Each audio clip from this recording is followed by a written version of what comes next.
नमस्कार। मेवाड़ की रियासतकालीन हो या 77वें महाराणा का राज तिलक, सलूमर की शाही और भिंडर का भाला हर समय प्रभावी रहा है।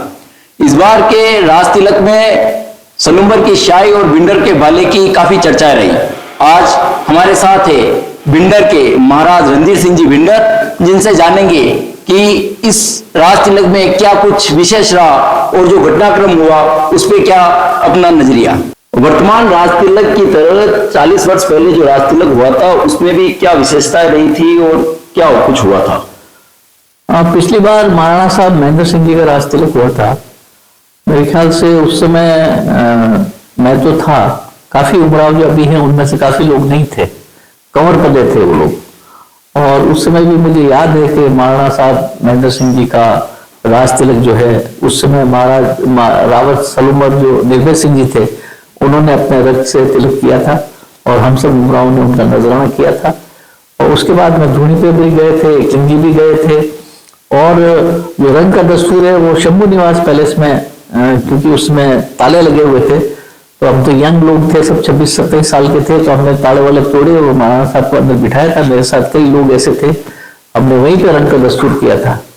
लेकिन उसके बाद में महाराणा साहब ने हमको ये फरमाया है कि ऐसे कब्जा नहीं करना है, हमको कोर्ट से जीतकर विधिवत रूप से इस महल का कब्जा लेना है, क्योंकि मैं जो यहाँ का वारिस हूं, मैं जायज वारिस हूं, मैं धोखे से या मारपीट करके यहाँ पे नहीं रहना चाहता।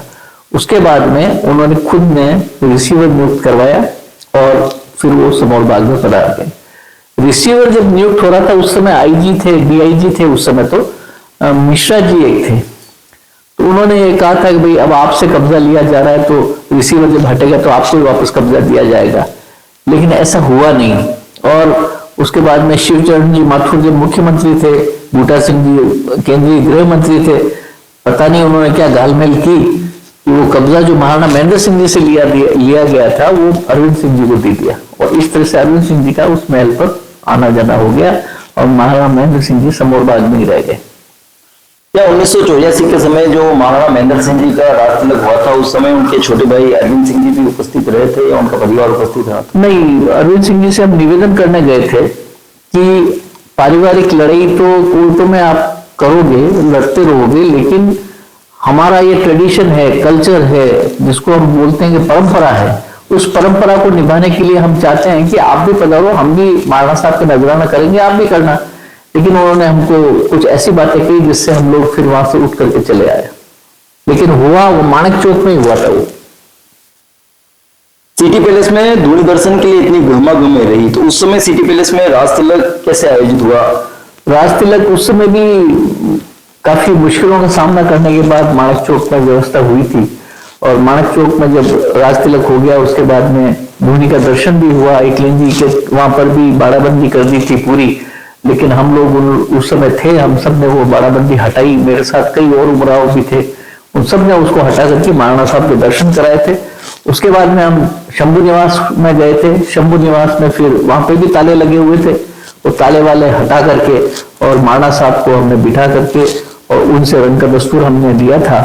और उसके बाद में महाराणा साहब ने फरमाया कि भाई अपन इस तरह से नहीं जाएंगे घर में और कानूनी रूप से लेंगे। तो फिर हम लोग वहां से, हालांकि हम लोग जो यंगस्टर्स थे वो तो बहुत नाराज हो गए थे कि महाराणा साहब क्यों नहीं विराज रहे, क्योंकि कब्जा होता है वही सच्चा होता है।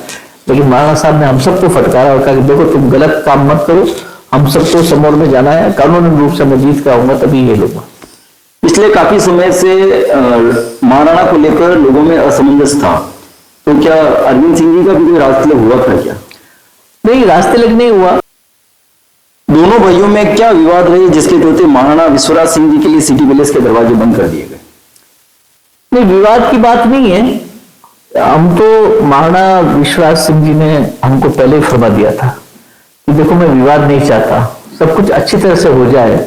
इसीलिए आपने देखा होगा कि हमने माणक चौक के लिए शर्त नहीं रखी, हमने चित्तौड़ में राज तिलक करने का तय किया। और सबको खुशी भी थी क्योंकि 493 साल पहले महाराणा विक्रमादित्य का राज तिलक वहां हुआ था, उसके बाद में महाराणा विश्वराज सिंह जी का वहां राज तिलक हुआ। तो सब पूरे समाज में, सभी सर्व समाज में ये खुशियां थी कि चित्तौड़ में जो कभी हमारी राजधानी हुआ करता था, वहां पर जो हमारे मतलब युद्ध की लड़ाइयां वहां पर लड़ी गई, हमारे कई लोग वहां बलिदान हुए, तो उससे हमारी यादें जुड़ी हुई है, पूर्वजों के जो वहां पर जोहर हुए, वो सब जो है वो याद आए। और इसलिए वहां पर आपने देखा होगा कि कितना जोरदार शानदार लोग रहे, और लोग हर समाज का व्यक्ति वहां उपस्थित था। महाराणा महेंद्र सिंह जी और अरविंद सिंह जी के बीच जो तनातनी रही है, क्या कभी इनके बीच में मधुर संबंध भी रहे हैं? मेरे हिसाब से महाराणा भगवत सिंह जी जब विरासत थे उस समय तो इनके बहुत अच्छे संबंध थे पहले, और महाराणा महेंद्र सिंह जी ने ही अरविंद सिंह जी की शादी में पूरा रोल जो है बड़े भाई का रोल निभाया था। महाराणा साहब भगवत सिंह जी तो शायद शादी में पधारे नहीं थे, लेकिन महाराणा महेंद्र सिंह जी ने सब काम उन्होंने ही करवाए थे, और उस समय इनके संबंध अच्छे थे। इस बार सिटी पैलेस में जाना मुश्किल लग रहा था, इसलिए चित्तौड़ में आयोजन किया गया। नहीं, ऐसी बात नहीं है, लेकिन आपने जैसे देखा कि खाली धूनी दर्शन के लिए इतना विरोध हुआ है, तो मेरे ख्याल से माणिक चौक के लिए हम बात करते तो बात ही कुछ और होती। इसलिए हमने उस विवाद से बचने के लिए महाराणा साहब ने फरमाया कि मैं विवाद में नहीं पड़ना चाहता, जो कुछ अपन को कार्यक्रम करना है और कहीं कर लेते हैं। कुछ लोगों ने कहा समौर में कर लेते हैं, कुछ लोगों ने कहा माणिक चौक में कर लेते हैं, लेकिन ज्यादातर लोगों की राय ये थी कि चित्तौड़ जो हमारी पूर्व में राजधानी थी, जिसमें पहले हर महाराणा का वहीं पर राज तिलक होता था, तो क्यों नहीं अपन वहां चले, और ये तय किया गया कि वहीं पर रखेंगे। तो राज तिलक के बाद सिटी पैलेस में धूनी दर्शन करना जरूरी है क्या? उसमें लिखा हुआ है कि हर महाराणा ने राज तिलक के बाद में धूनी का दर्शन किया और एकलिंगनाथ जी के यहाँ जाकर के, और फिर वहां पर से तलवार बख्शाई जाती है एकलिंग जी से, और रंग का दस्तूर बख्शाया जाता है। तो ये परंपरा है, उसी हिसाब से हम लोगों ने ये प्रोग्राम बनाया था। तो अगर सिटी पैलेस में धूनी दर्शन करने जाने था तो वहां पहले सूचना क्यों नहीं दी गई? सिटी पैलेस में जाने से पहले हमने प्रशासन को अवगत कराया था कि महाराणा साहब धूनी दर्शन करने पधारेंगे, और उसके बाद में प्रशासन ने हमारी मीटिंग भी करवाई। वहां पर एक कोई बलवीर सिंह जी नरोका है जो वहां पर दक्षराज सिंह जी के साथ रहते हैं, वो उस मीटिंग में आए थे, और उन्होंने कहा था कि हम धूनी दर्शन आपको नहीं करने देंगे। तो हमने कहा भाई आपको शायद समझ में नहीं आ रहा, तो हम दक्षराज सिंह जी से स्वयं मिल लेते हैं। तो हम लोग वहां गए थे सिटी पैलेस में, दक्षराज सिंह जी से बहुत सौहार्दपूर्ण वातावरण में बात हुई थी, और हमने यही कहा था कि जो केसेस कोर्ट में चल रहे हैं हम उसका फैसला नहीं कर सकते, वो तो कोर्ट ही फैसला करेगी, हमको तो सिर्फ महाराणा साहब को दर्शन कराना है, तो आप 5 आदमियों के साथ इनको आने दीजिए। और ये हमने ये भी बताया था कि बाकी जो गाड़ियां आएंगी उन सबको हम बाहर रोक देंगे, और केवल महाराणा साहब की कार और उनके साथ एक जो पूजा की सामग्री लेकर के जो कार आएगी, वो 2 ही कार वहां जाने की अनुमति आप दे दो, और हम पूजन दर्शन करा के वापस ले आएंगे। उनका आरोप है कि सिटी पैलेस में आने के लिए राजनीतिक पद और गुंडागर्दी का। देखिए, गुंडागिरी होती और राजनीतिक पहल होती तो उस दिन पहले दिन ही दर्शन हो गए होते, लेकिन महाराणा साहब ने बहुत संयम रखा। उन्होंने हम सबको, कई बार लोग उत्तेजित हो रहे थे, उनको डांट कर वापस चुपचाप बिठाया और फरमाया कि कानूनी रूप से हम जाएंगे अंदर, इस तरह से तोड़फोड़ करके नहीं जाएंगे। क्या इससे पहले भी कभी महाराणा का परिवार धूनी दर्शन के लिए गया था पिछले इन 40 वर्षों में? इन 40 वर्षों में तो महाराणा साहब पधारे नहीं, क्योंकि उनको पता था कि रिसीवर नियुक्त थे वहां पर, और वो उस मामले को टेंस नहीं करना चाहते थे। और अब तो क्योंकि राज तिलक के बाद तो जरूरी है कि धूनी दर्शन हो और एकलिंग जी का दर्शन हो, इसलिए पधारे। इस विवाद से मेवाड़ के आराध्य देव एकलिंग जी की अछूते नहीं रहे, उनका मंदिर भी अछूता रहा। इस सोमवार को उनका मंदिर बंद रहा, तो क्या? बिल्कुल बंद रहा, और वो नोटिस जारी किया गया था, अखबारों में नोटिस आया था कि एक तो सिटी पैलेस बंद रहेगा, म्यूजियम बंद रहेगा, जनाना महल वगैरह सब बंद रहेंगे, और एकलिंग जी का मंदिर भी बंद रहेगा, अनधिकृत व्यक्ति प्रवेश नहीं कर पाएगा। इसका मतलब ये कि जिसके लिए अरविंद सिंह जी ओके करे वही लोग अंदर जा सकते थे, इसका मतलब सभी लोगों के लिए मंदिर बंद कर दिया गया था। 2 दिन में ऐसा क्या हो गया कि सिटी पैलेस में धूनी के भी दर्शन हो गए और एकलिंग जी के भी दर्शन हो गए? देखिए, एकलिंग जी के दर्शन तो संभव हो गए क्योंकि हम वहां गए थे, और वहां पर पुलिस प्रशासन ने व्यवस्था कर रखी थी, और अंदर गए, वहां पर तलवार भी मिल गई, भेंट हो गई महाराणा साहब को, और रंगीन पाग भी मिल गई। तो वहां से हम वापस आए, तब धूनी दर्शन के लिए हमको बहुत इंतजार करना पड़ा। लेकिन हाँ, प्रशासन प्रयास कर रहा था, और प्रयास के कारण नहीं हो पाया, लेकिन मुझे लगता है कुछ उच्च स्तर के अफसर आए, और उन्होंने ये कहा कि भाई दक्षराज सिंह जी को अगर आप दर्शन करा रहे हो या हम कुछ करके फिर दर्शन कराएं, तब उनको दबाव महसूस हुआ होगा कि अब मुझे दर्शन कराना ही पड़ेंगे, तो फिर उन्होंने शर्तें रखना चालू कर दी, और वो शर्तें रखी, उसमें से ये था कि पुलिस की गाड़ी में जाए महाराणा साहब, लेकिन महाराणा साहब ने फरमाया मैं पुलिस की गाड़ी में नहीं जाऊंगा, मैं अपने स्वयं की व्हीकल में जाऊंगा, और फिर मान गए और उसके बाद में दर्शन करवा के पता है। 25 नवंबर की रात को जो सिटी पैलेस पे यहाँ पे पत्थरबाजी हुई, तो आप इसमें किसको दोषी मानते हैं और इसको लेकर कोई कार्रवाई की मांग कर रहे हैं? मेरा ये मानना है कि सिटी पैलेस पे जो पत्थरबाजी हुई वो गेट के अंदर से हुई थी, यानी कि उस दरवाजे के ऊपर से और साइड से हुई थी, और हताहत जो हुए थे लोग वो हमारे इस पक्ष के हुए थे, उनकी तरफ कोई एक भी आदमी के कुछ चोट नहीं लगी। तो अब आप बताइए कि किसकी तरफ से हुआ और किसके लगी? जितने घायल हुए हैं उसमें पुलिस वाले भी हैं, एक महिला भी है, 3-4 और लोग भी हैं, वो सभी इस पक्ष के थे, इस पक्ष पे खड़े थे, और पुलिस वाले तो बेचारे दोनों के बीच में थे, उनको तो पता ही नहीं था कि पत्थर चलने वाले। हालांकि कलेक्टर और एसपी जब अंदर गए थे तो वो देख कर आए थे कि वहां पर बसें भी खड़ी थी, एक फायर ब्रिगेड भी खड़ा रखा था, और पूरा तरह से उन्होंने तैयारी कर रखी थी कि अगर ये गेट के पास आ जाए तो हम वहां पे कुछ ऐसा माहौल करें कि ये लोग दंगई की तरह आए और हमारे यहाँ पे जला करके सब कुछ चले गए। लेकिन हम लोगों ने कंट्रोल रखा। महाराणा साहब ने फरमाया कि हम इस तरह से नहीं जाएंगे, और प्रशासन पे दबाव बनाते रहे कि हमको आप दर्शन करवा दो, क्योंकि हमारा जन्मसिद्ध अधिकार है कि हमारे परिवार के जो देवी देवता हैं उनका दर्शन करने का अधिकार है। जब सिटी पैलेस में अखबारों में नोटिस प्रकाशित कर दिए, उसके बावजूद भी सिटी पैलेस के बाहर हजारों लोग आपके साथ खड़े हो गए थे। ऐसा हुआ था जब राज तिलक के बाद हम चित्तौड़ से रवाना हुए तो हमारे साथ काफी गाड़ियां थी, 100-200 कारें थी।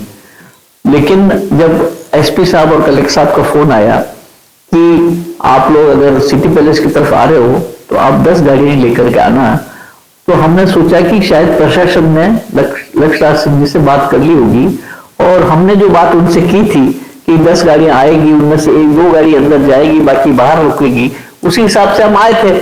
लेकिन उन्होंने पहले तो रंगनिवास के यहाँ पर रोक दिया, वहां पर 2 गाड़ियां आने दी, तो हमने कहा भाई 10 गाड़ियों के लिए 2 गाड़ियां क्यों की? तो फिर हमने वहां पर खुलवा करके 10 गाड़ियां अंदर ली। फिर जगदीश चौक पर फिर उन्होंने बैरिकेडिंग कर रखी थी, तो हमने कहा बार बार ऐसे बैरिकेडिंग क्यों कर रहे हो, जबकि आपने कह दिया कि 10 गाड़ियां आई, 10 ही गाड़ियां आई है। लेकिन फिर हमको पता चला कि कोई अनुमति नहीं मिली अंदर जाने की, और वो प्रशासन ने हमको ऐसे ही कहा था कि 10 गाड़ियां लेकर आओ, तो फिर हम वहीं रुक गए। लेकिन शहर के लोग इस बात को सुन करके बहुत क्रोधित हुए, और पूरे शहर से काफी लोग आकर वहां इकट्ठे हो गए, और हमारी 10 गाड़ियों में थे लोग वही थे, उसके साथ शहर के लोग और आके इकट्ठे हो गए। उन्होंने विरोध करना चालू कर दिया कि भाई क्यों नहीं अलाउ कर रहे आप इनको अंदर जाने की। आपके जो महाराणा साहब के संबंध है, क्या ऐसे संबंध आपके साथ अरविंद सिंह जी के परिवार के साथ भी रहे हैं पहले? अरविंद सिंह जी मैं पहले सैल्यूट की बाड़ी के वहां रहता था, और अरविंद सिंह जी भी वहीं विराजते थे पास में, और हम तो इनको पहले जानते थे अरविंद सिंह जी को, और महाराणा साहब तो बॉम्बे विराजते थे उस समय। लेकिन जिस समय महाराणा भगत सिंह जी का देहावसान हुआ, और जिस तरह से उनका अरविंद सिंह जी का रवैया रहा, उस पर पूरा मेवाड़ एकजुट हो गया, और महाराणा महेंद्र सिंह जी के साथ हो गए। तो हम भी उस परिवार के उमराव हैं, और हम लोगों ने तय किया कि जो कुछ सही है उसी को माना जाएगा, और बड़े भाई का ही हम तिलक करेंगे, क्योंकि हमने पहले भी ऐसी परंपरा रही है कि कोई गलत बैठता था उसको उठा करके और उमराव लोग तय करके और राज तिलक करते थे। वही हमने उस समय किया और वही हमने अभी किया। तो राज तिलक करने में क्या भूमिका रहती है उमराव की, और कैसे राज तिलक होता है? राज तिलक में उमराव जो है तय करते हैं कि पहली बात तो कौन लायक है, उसके बाद में बड़े कोशिश ये की जाती है कि बड़े पुत्र को ही राज तिलक किया जाए। महाराणा उदय सिंह जी के टाइम पर उनकी प्रिय रानी के लड़के थे जगमाल जी, तो महाराणा उदय सिंह जी चाहते थे कि जगमाल जी को वहां पर बिठाया जाए। जगमाल जी उस पर बैठ भी गए, लेकिन उमराव ने तय किया कि नहीं, महाराणा प्रताप है बड़े भाई, वो लायक भी हैं, इसलिए जगमाल जी को उठा करके राणा प्रताप का तिलक किया। उस समय जो सलूमर के राव साहब थे उन्होंने, और बाकी उमराव ने नजराना किया। उसके बाद में महाराणा प्रताप महाराणा बने। उसी तरह से अब की बार भी महाराणा महेंद्र सिंह जी के टाइम पे भी सलूमर राव साहब दिग्विजय सिंह जी ने तिलक किया, बाकी हम सब ने नजराने किए। और इस बार दिग्विजय सिंह जी के पुत्र रावत अपने देवव्रत सिंह जी ने नजराना किया, तिलक किया, और हमने नजराना किया। तो ये जो प्रक्रिया है वो पहले भी अपनाई जाती रही, और अब भी हमने वही प्रक्रिया अपनाई। तो जिस प्रकार से लोगों के बीच में महाराणा अरविंद सिंह जी बन के रहते हैं, और उनके पुत्र हैं जो महाराज कुंवर बन के रहते हैं, तो क्या ये लोगों में सही मैसेज जाता है? देखिए, ऐसा है कि मैंने आपको बता दिया कि महाराणा बनने की प्रक्रिया है कि सलूम्बर रावत उनको रक्त तिलक करता है और बाकी उमरा उनको नजराना करते हैं, फिर बत्तीसे और वो अन्य जागीरदार भी नजराना करते हैं, तभी वो महाराणा घोषित होता है। एक व्यक्ति कोई भी किसी को घोषित नहीं कर सकता। उनकी तरफ से एक आरोप लगाया गया कि महाराणा महेंद्र सिंह जी के स्वर्गवास पर उनको कोई सूचना नहीं दी गई थी। देखिए, ऐसा है कि ये कोई पारिवारिक उत्सव नहीं था जिसकी सूचना या उनको कार्ड भेजा जाता। ये गमी था और गमी में परिवार वाले अपने आप आ जाते हैं, किसी को सूचना देने की जरूरत नहीं होती है। वो नहीं पधारे, बल्कि वो वहां दाग में भी नहीं पधारे। तो उसके बाद उन्होंने सोशल मीडिया में बहुत एक्टिव है वो, लेकिन सोशल मीडिया में भी कहीं पे उन्होंने उस बात की जिक्र नहीं किया कि मेरे बड़े फादर नहीं रहे हैं या मुझे गम है। गम की बात तो छोड़िए, वो तो शादी में पधार गए। पुष्पेंद्र सिंह जी भाटिया अपने जज साहब है जोधपुर में, उनके गोद लिए हुए लड़के मानवेंद्र सिंह जी, उनकी शादी थी उस दिन, और उस दिन वो 12 दिन में वो शादी में पधार गए। तो इस बात को अब क्या माने हम कि वो सचमुच में पधारना चाहते थे। और फिर मैंने कल तो एक इंटरव्यू में देखा जो उन्होंने कहा कि वहां पर यह कहा गया कि वो आए तो अपनी सुरक्षा का स्वयं ध्यान रखे। किस व्यक्ति ने ऐसा कहा उनको? हम जानना चाहते हैं। महाराणा साहब की तरफ से किसी भी व्यक्ति ने ऐसा नहीं कहा, क्योंकि ऐसे समय पर कोई कुछ करता है, बल्कि वो आते तो उनका मान सम्मान बढ़ता, और अगर उनके साथ कोई ऐसी हरकत करता तो हम जिम्मेदार थे, वहां खड़े थे ना। ऐसा कोई हो सकता है क्या? इसलिए ये बातें झूठी है और इन बातों को विश्वास करना नहीं चाहिए। आप दोनों की तरफ से जो ये वाद विवाद हुआ, इस वजह से उदयपुर का जो बाजार या पर्यटक परेशान हुए, उसके लिए आप क्या सोचते हैं? देखिए, ऐसा है कि परिवार के जो देवी देवता होते हैं, लाखों विवाद हों, लाखों लड़ाइयां हों, लेकिन परिवार के देवी देवताओं के दर्शन करने में कोई रोक नहीं होती। और ये पहली बार ऐसा हुआ मेवाड़ में कि धूनी माता के दर्शन नहीं करने देने के लिए पैलेस के गेट बंद किए गए, एकलिंग जी के दर्शन नहीं करने देने के लिए एकलिंग जी के दरवाजे बंद किए गए। ये ऐसा पहली बार हुआ है। और इसके लिए अगर आप महाराणा विश्वराज सिंह जी को दोषी ठहराओ तो गलत है। वो तो 5 आदमियों के साथ दर्शन करने के लिए जाने के लिए तैयार थे, बाद में भी 5 ही आदमियों के लिए साथ गए। ये तो लक्ष्यराज जी को उस समय सोचना चाहिए था कि इस विवाद को नहीं बढ़ने देते, और अगर वो दर्शन करने देते तो मेरे